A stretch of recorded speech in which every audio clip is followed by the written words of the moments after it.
بسم اللہ الرحمن الرحیم۔ السلام علیکم ورحمۃ اللہ وبرکاتہ۔ میری دعا ہے کہ اللہ تعالیٰ آپ سب کو خیر و عافیت میں رکھے۔ پیارے دوستوں، ہمارے پیارے نبی حضرت محمد مصطفیٰ صلی اللہ علیہ وآلہ وسلم کی احادیث شریف آپ کے ساتھ شیئر کروں گا، اور سب دوستوں سے گزارش ہے کہ ان احادیث شریف کو یاد کر لیں اور اپنے دوستوں کے ساتھ بھی شیئر کریں۔ اگر آپ مزید احادیث شریف سننا چاہتے ہیں تو میرے چینل کو سبسکرائب کرنا مت بھولیے۔ اللہ تعالیٰ آپ کو اپنے حفظ و امان میں رکھے۔ رسول اللہ صلی اللہ علیہ وآلہ وسلم نے فرمایا، تم اپنے مسلمان بھائی سے جھگڑا مت کرو، اور نہ اس سے ایسا مذاق کرو جو جھگڑے کا سبب بنے، اور نہ اس سے ایسا وعدہ کرو جس کو تم پورا نہ کر سکو۔ حضرت ابو ہریرہ رضی اللہ تعالیٰ عنہ کہتے ہیں کہ رسول اللہ صلی اللہ علیہ وآلہ وسلم نے فرمایا کہ اللہ تعالیٰ فرماتا ہے کہ جب میں کسی مومن بندے کی محبوب چیز اس دنیا سے اٹھا لیتا ہوں، پھر وہ ثواب کی نیت سے صبر کرے تو اس کا بدلہ جنت ہی ہے۔ حضرت ابو برزہ اسلمی رضی اللہ تعالیٰ عنہ سے روایت ہے کہ رسول اللہ صلی اللہ علیہ وآلہ وسلم عشاء سے پہلے سونے اور عشاء کے بعد بات چیت کرنے کو ناپسند فرماتے تھے۔ رسول اللہ صلی اللہ علیہ وآلہ وسلم نے ارشاد فرمایا، جس کا وضو نہیں اس کی نماز نہیں۔ جو شخص وضو کے شروع میں اللہ کا نام نہ لے، بسم اللہ نہ پڑھے، اس کا وضو نہیں۔ رسول اللہ صلی اللہ علیہ وآلہ وسلم نے فرمایا، جس نے پاک کمائی سے ایک کھجور کے برابر صدقہ کیا تو اللہ تعالیٰ اس کو اپنے دائیں ہاتھ میں لے لیتا ہے، اور اللہ صرف پاک کمائی کو قبول کرتا ہے، پھر اس کو خیرات کرنے والے کے لیے پالتا رہتا ہے، جس طرح تم میں سے کوئی شخص اپنے بچڑے کو پالتا ہے یہاں تک کہ وہ خیرات پہاڑ کے برابر ہو جاتی ہے۔ رسول اللہ صلی اللہ علیہ وآلہ وسلم نے فرمایا، جب سونے کے لیے بستر پر جاؤ تو آیت الکرسی پڑھ لیا کرو، اس کی وجہ سے اللہ تم پر ایک نگہبان فرشتہ مقرر کر دے گا اور شیطان صبح تک تمہارے قریب نہ آ سکے گا۔ حضرت ابو موسیٰ اشعری رضی اللہ تعالیٰ عنہ سے روایت ہے کہ رسول اللہ صلی اللہ علیہ وآلہ وسلم نے ارشاد فرمایا، اذیت ناک بات کو سن کر صبر کرنے والوں میں اللہ سب سے زیادہ صبر کرنے والا ہے۔ لوگ اس کے لیے بیٹا ثابت کرتے ہیں، وہ پھر بھی انہیں عنایت سے نوازتا ہے اور انہیں رزق عطا فرماتا ہے۔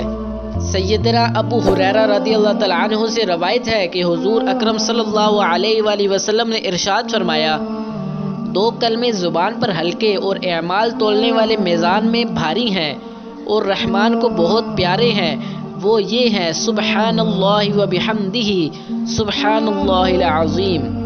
سیدنا ابو ہریرہ رضی اللہ تعالیٰ عنہ سے روایت ہے کہ رسول اللہ صلی اللہ علیہ وآلہ وسلم نے ارشاد فرمایا، دنیا کے معاملات میں اس کی طرف دیکھیے جو تم سے کم درجے میں ہے، اور اس کی طرف نہ دیکھیے جو تم سے اعلیٰ درجے میں ہے۔ ایسا کرنا زیادہ مناسب ہے، اس لیے کہ تم حقیر نہ سمجھنا اللہ تعالیٰ کی اس نعمت کو جو تم پر ہے۔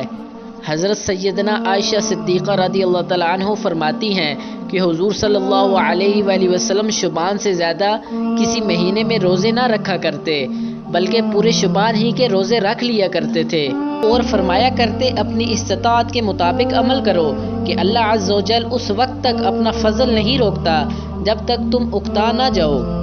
سیدنا عبداللہ ابن عباس رضی اللہ تعالیٰ عنہ سے روایت ہے کہ نبی کریم صلی اللہ علیہ وآلہ وسلم نے ارشاد فرمایا، دو نعمتیں اکثر لوگ ان کے غلط استعمال کی وجہ سے خسارے اور گھاٹے میں ہیں، صحت اور فراغت۔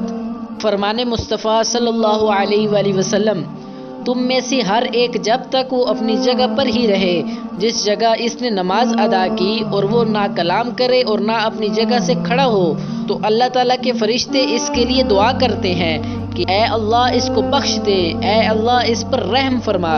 حدیث نبوی صلی اللہ علیہ وآلہ وسلم، بے شک قیامت کے دن درجہ اور مرتبہ کے لحاظ سے سب سے برا وہ آدمی ہوگا جس کے شر سے بچنے کے لیے لوگ اس سے کنارہ کشی کر لیں۔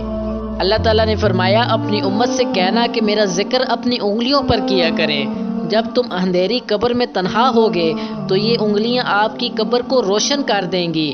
آپ صلی اللہ علیہ وآلہ وسلم نے فرمایا، آباد رہے وہ شخص جو میری حدیث کو دوسروں تک پہنچائے۔ حضرت ابو ہریرہ رضی اللہ تعالیٰ عنہ سے روایت ہے کہ رسول اللہ صلی اللہ علیہ وآلہ وسلم نے فرمایا کہ لوگوں پر ایک ایسا زمانہ آئے گا کہ انسان کوئی پرواہ نہیں کرے گا کہ جو اس نے حاصل کیا ہے وہ حرام سے ہے یا حلال سے ہے۔ رسول اللہ صلی اللہ علیہ وآلہ وسلم نے فرمایا، بے شک اچھا خواب اللہ کی طرف سے ہوتا ہے اور برا خواب جس میں گھبراہٹ ہو شیطان کی طرف سے ہوتا ہے۔ اس لیے جب تم میں سے کوئی شخص کوئی ایسا خواب دیکھے جو برا ہو تو جاگتے ہی 3 مرتبہ بائیں طرف تھتکار دے اور اس خواب کی برائی سے اللہ کی پناہ مانگے، اس طرح خواب کا اسے نقصان نہیں ہوگا۔ فرمان مصطفیٰ صلی اللہ علیہ وآلہ وسلم، جس نے لوگوں کے دلوں کو اپنے جال میں پھانسنے کے لیے عمدہ گفتگو سیکھی، اللہ پاک قیامت کے دن نہ اس کی فرض عبادت قبول فرمائے گا اور نہ ہی نفل عبادت۔ آپ صلی اللہ علیہ وآلہ وسلم نے فرمایا، اگر جھک جانے یعنی عاجزی اختیار کرنے سے تمہاری عزت گھٹ جائے تو قیامت کے دن مجھ سے لے لینا۔ پیارے دوستوں، اگر آپ کو یہ ویڈیو پسند آئی ہے تو میرے چینل کو سبسکرائب کریں۔ اللہ تعالیٰ آپ کو اپنے حفظ و امان میں رکھے۔ ملتے ہیں نیکسٹ ویڈیو میں، تب تک کے لیے اللہ حافظ۔